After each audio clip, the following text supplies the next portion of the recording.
I exorcise demons for a living. My family have no idea. Part 1. By Obab Scribbler. Reluctantly, he handed over the key. "You'd better know what you're doing, punk." Even more reluctantly, I accepted it. Unfortunately, I absolutely do. He sniffed and tilted his head at the open doorway behind him. He didn't need to say any more.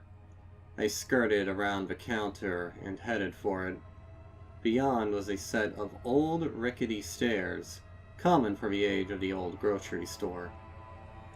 I gripped the handrail, not convinced it would save me if one of the wooden slats broke, and headed down. "And I know exactly how much stock is down there," he called after me, "so I'll know if thieving fingers have taken anything." I rolled my eyes.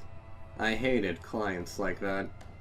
Like I was going to steal anything from this old place. If I took anything away with me, it would just be some disease from a rare form of mold growing on the walls. At the bottom of the staircase, a pile of boxes emerged from the shadows. It was too much to expect a light down here. I got out my phone to use the flashlight.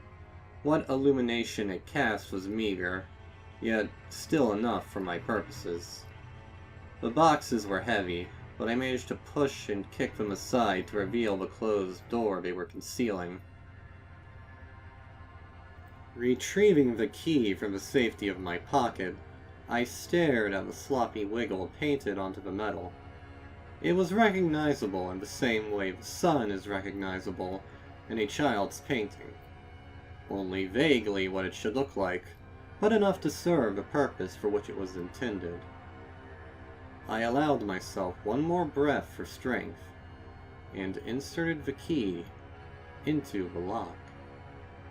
It was stiff at first, but after a few jerky twists, it clicked back, and the door swung inward. A powerful stink hit me in the face. It's hard to describe to those who haven't smelled it themselves.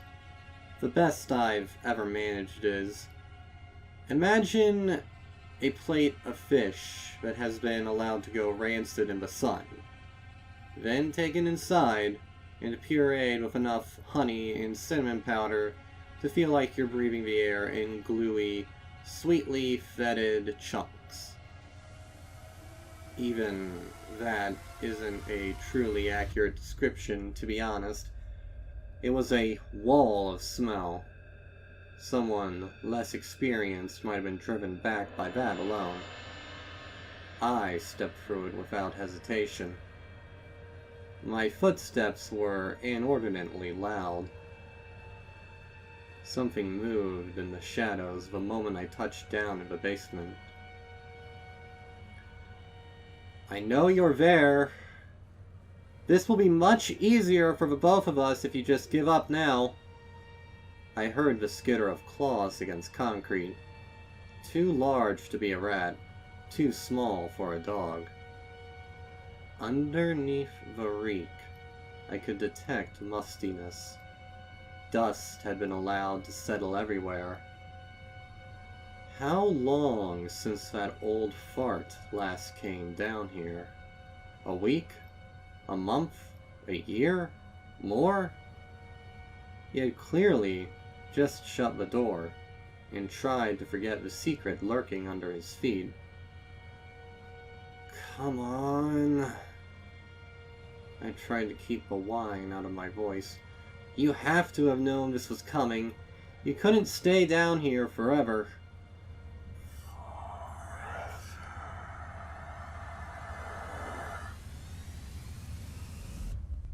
Hissed a voice, strangely dual, as if it was coming from two places at once. I turned my head. "So you can speak?"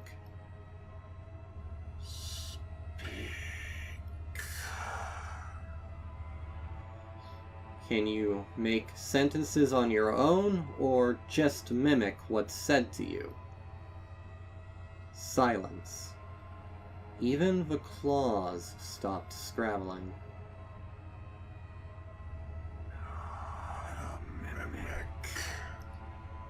The voice eventually replied, "Just unpracticed. It has been a long time since I was called on to speak." I detected sibilants that could only mean fangs. With a little luck, they would be small ones. Long things usually garbled up words so much I struggled to hold even this much of an exchange.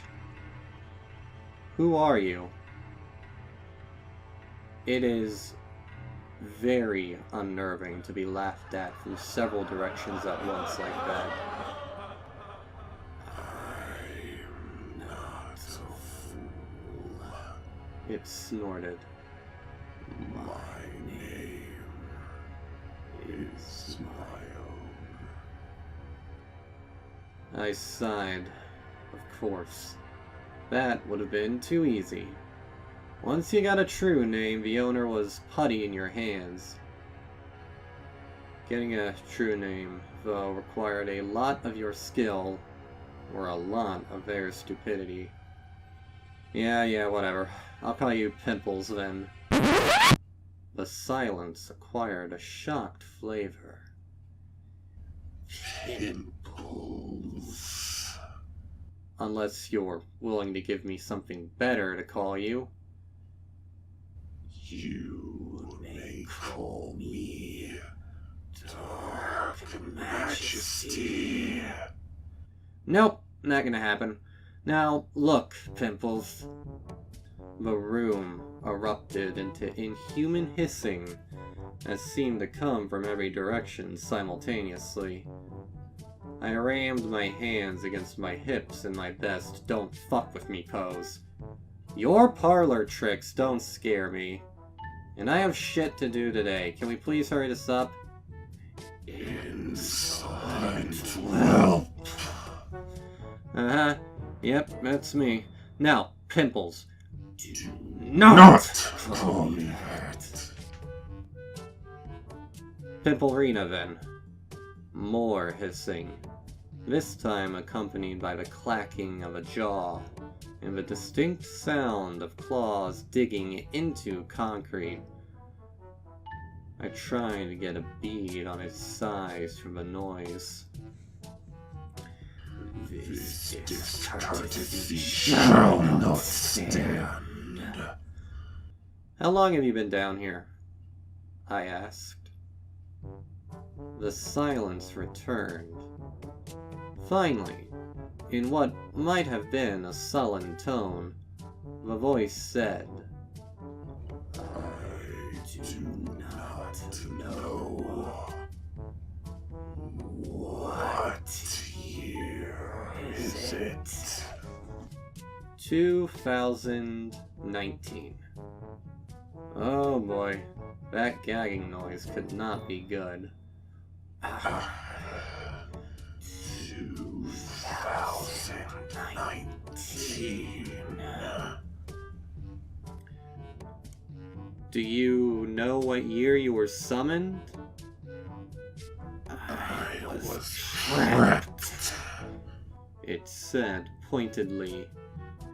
In the year your two-tongued leaders' explosion.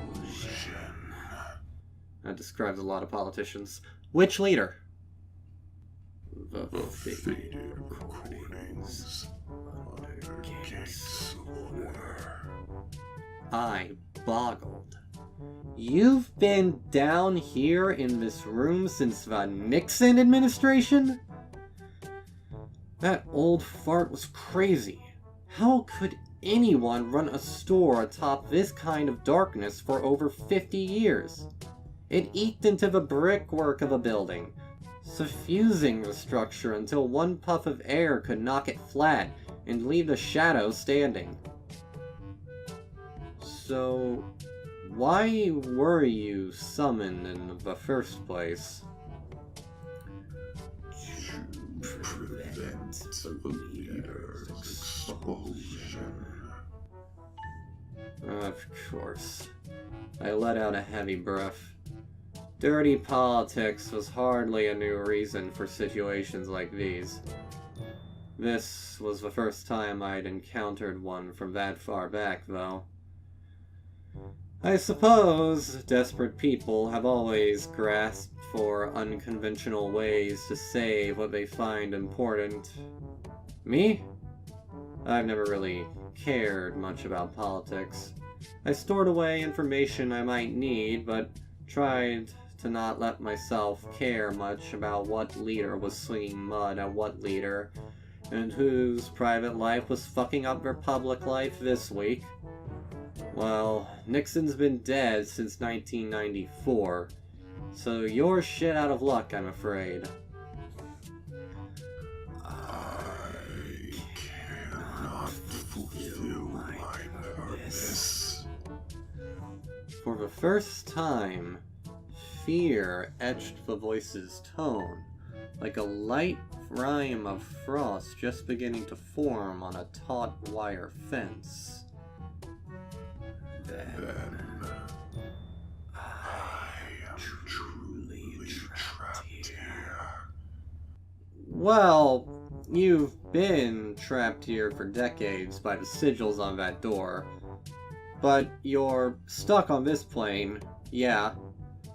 A growl emanated from the gloom. The mortal who painted those to trap me will pay. Maybe. I tapped my chin and thought.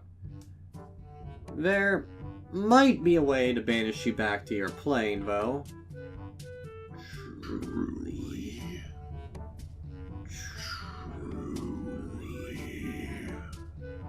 The duality of the voice sharpened into a single hopeful vocalization. Maybe. I leaned heavily on the word. I can't make any promises. What price will you accept for this deed? You'll see. You'll see. I shall grant any boon, riches, power, prestige. You can't tempt me with that stuff, Pimples. I don't want any of that. Then what do you wish of me? Cooperation, and a promise not to eat my spleen if my attempt at sending you back to your own plane doesn't work. Time. I closed my eyes and reached for the chalk I always carried in my jacket's inner pocket.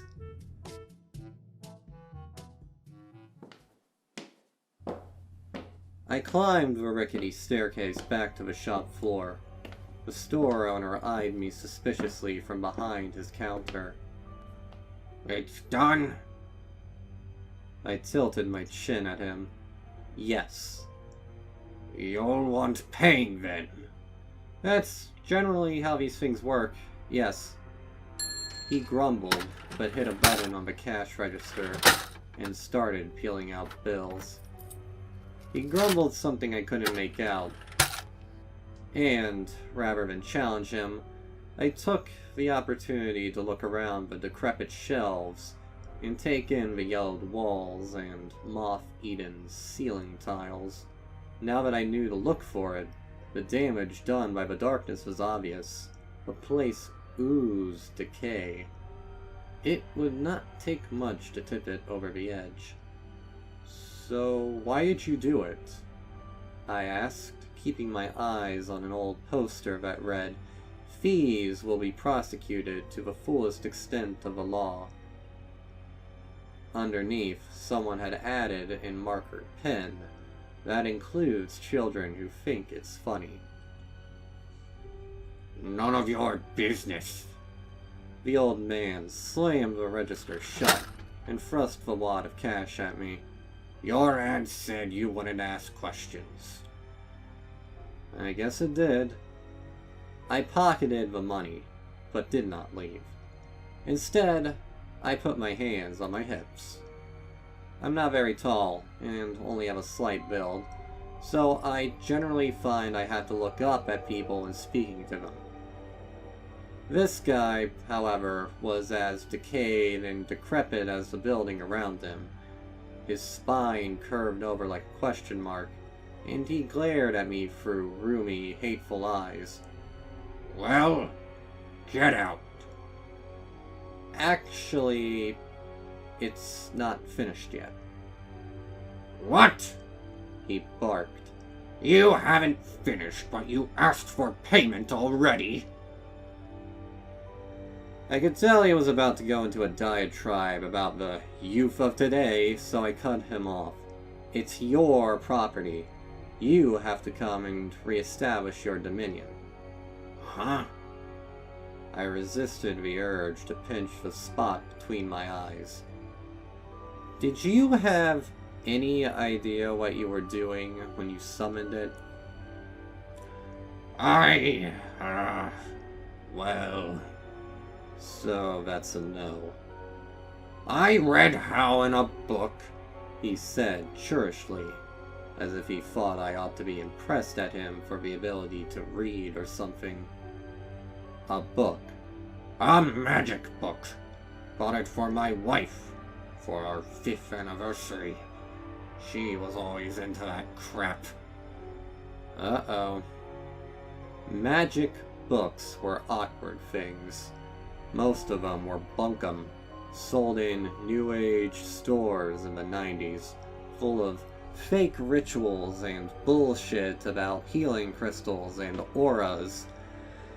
Once in a while, though, one of them printed something passed down a family for generations that turned out to be a true spell. Or, worse, it turned out to be part of a true spell, and only having half of it brought dire consequences for the caster. The older the book, the more likely the spells it contained were real. Where did you get this magic book? Got it from some thrift store over on Free Penny Street. Do you still have it? Nah. Lost it years ago after Deborah died. God rest her soul. His face contorted into surly anger. The book said it would be simple. But it wasn't simple, was it? I had a demon stuck in the basement for 50 fucking years. What do you think? I saw the sigils on the door keeping it in. Did you draw those? Yeah? I nodded.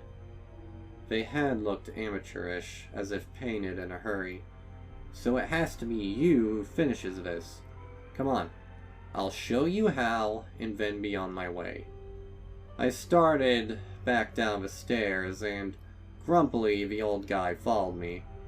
When I reached the bottom, I put the key in the lock again. You relocked the door?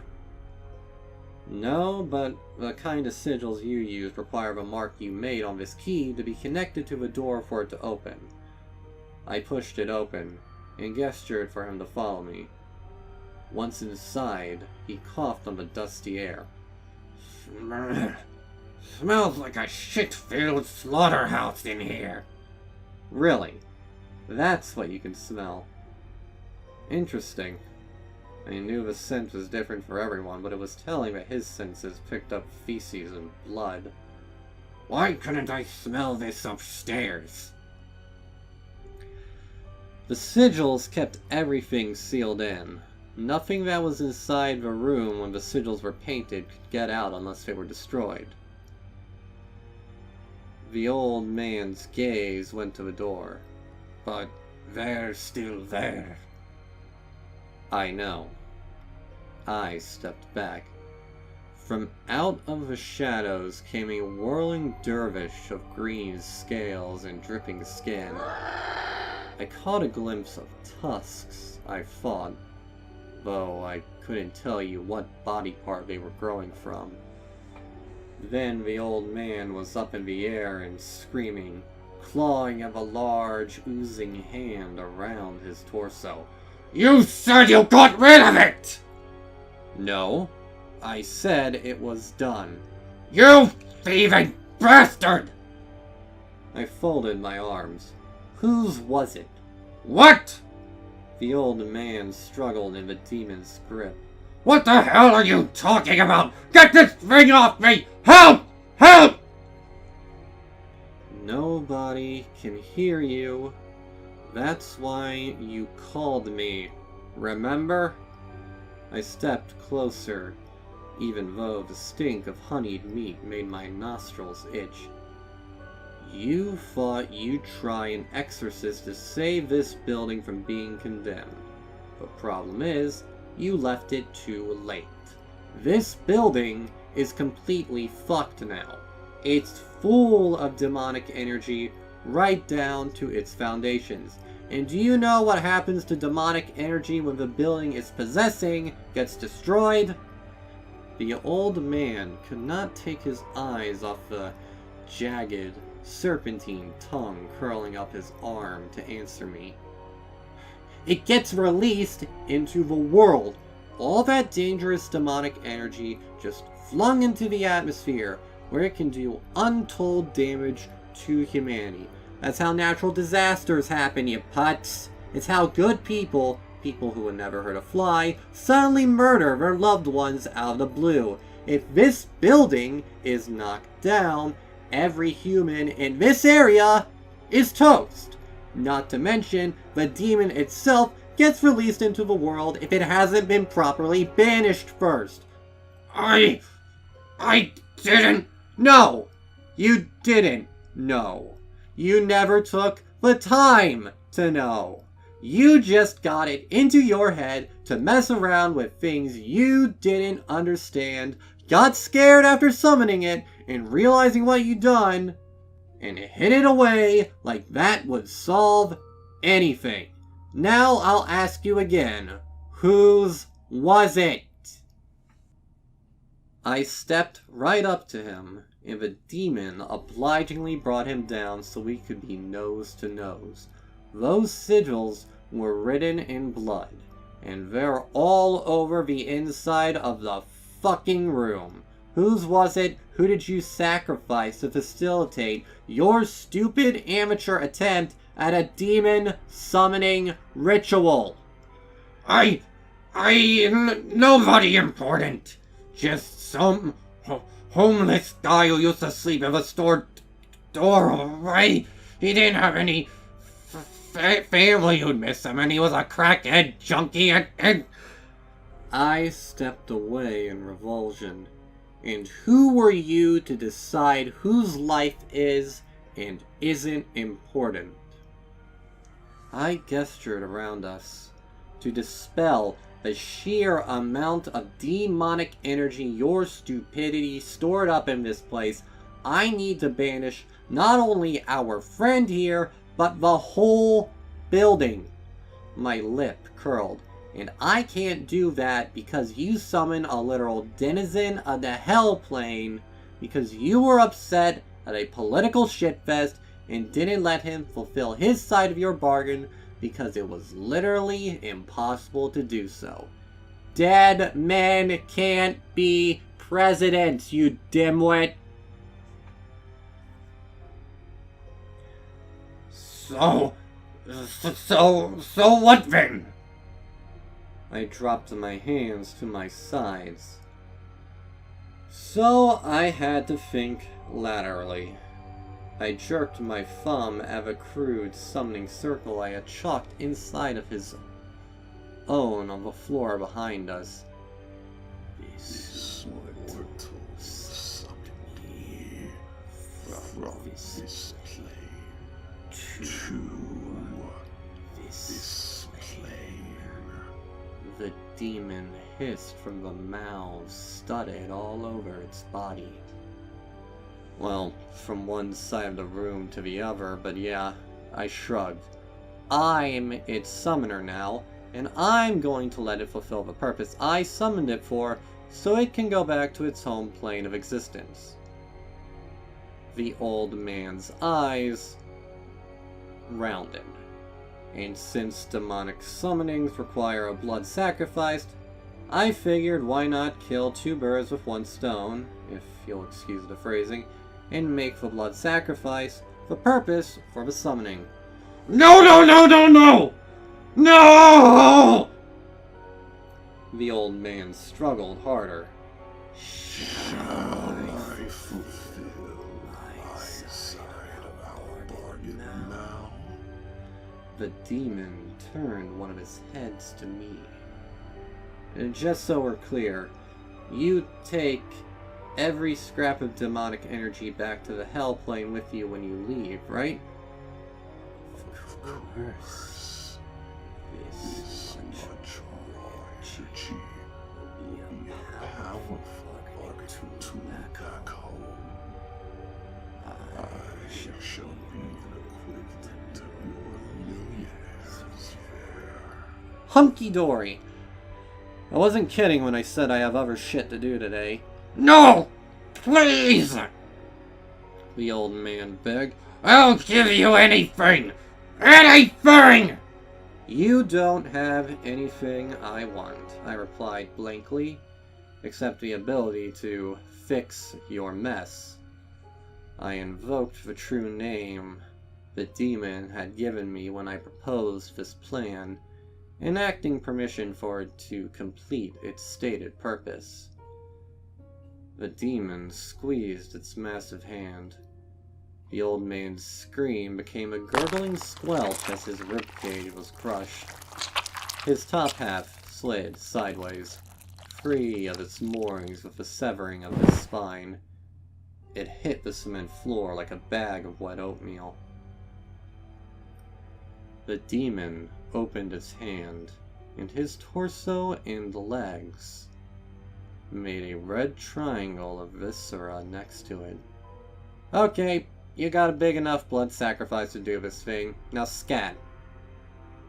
The demon turned several sets of glowing eyes on me. Don't even think about double-crossing me. I was not. We are always honorable. We strike our deals. Yeah.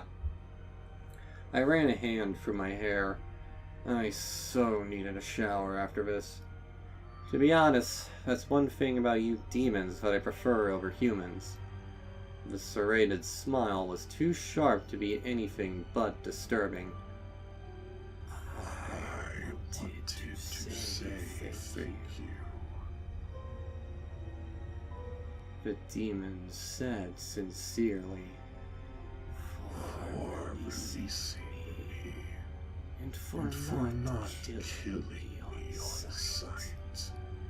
I can tell you know how. I did. I knew a lot of things my grandmother had taught me when she trained me to take over this job. Too bad she didn't include how to declare this kind of work on my tax forms, or how to properly advertise. Those flyers I printed were so cringy it was embarrassing. And being a cash-in-hand enterprise made any potential client think they were getting a faker instead of the best-trained demonic exorcist in the country. I nodded at the demon. Just wait for me to get outside and then do your thing, okay? Alright. I am eager to return to my plane. My wife will have been wondering where I am. I winced.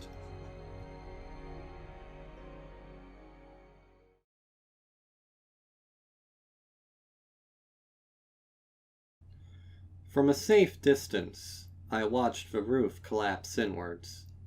Bereft of the demonic energy that had been keeping it upright, the entire storefront bowed inwards. The rest of the old building folded like a cheap suit. I sighed and turned away, hands in my pockets.